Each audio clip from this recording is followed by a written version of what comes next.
Kila taifa lenye uhuru kuna waasisi waliopambania taifa kwa kumwaga jasho na damu.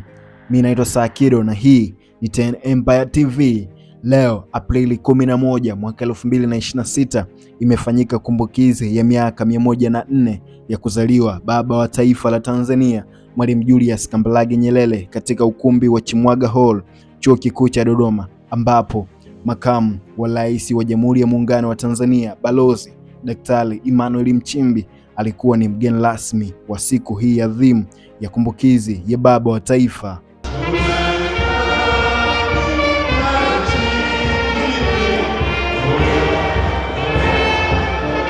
ambapo taasisi ya kumbukizi ya Mwalimu Julius Kambarage Nyerere imekuwa ikifanya hivyo kuanzia mwaka 2022 hadi hivi sasa, ikifikisha miaka mitano.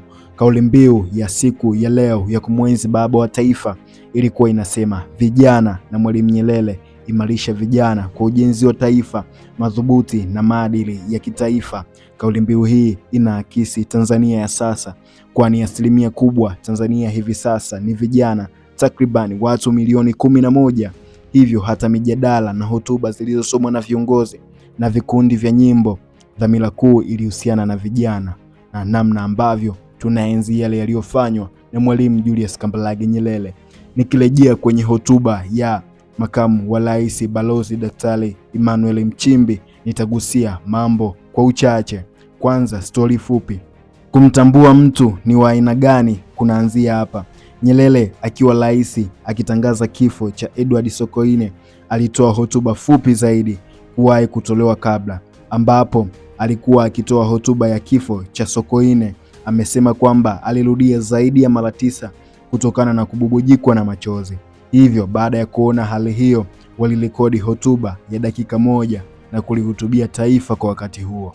Na amesema sio kwa sababu nilimlilia Sokoine, nilikuwa nalililia taifa. Nilimtafuta muda mrefu kumpata kiongozi kama Sokoine, mkweli, mwadilifu na mtu aliyekuwa anaishi maisha ya kawaida.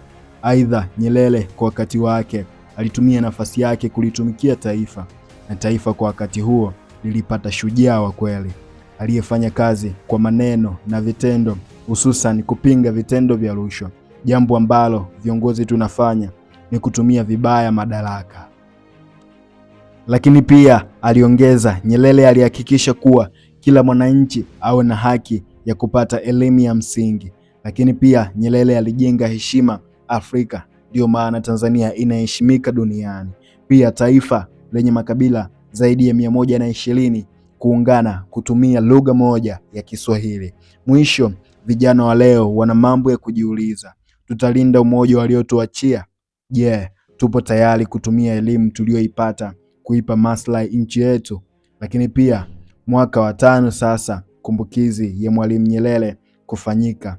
Nasikitika kuweka kumbukizi ya Nyerere siku aliyofariki, lakini ni vizuri tukasherehekea siku yake ya kuzaliwa, kwamba tumenufaika kwa kusherehekea kutupatia uhuru, ambapo tungetumia kurudisha kwa jamii kufanya uhitaji mbalimbali.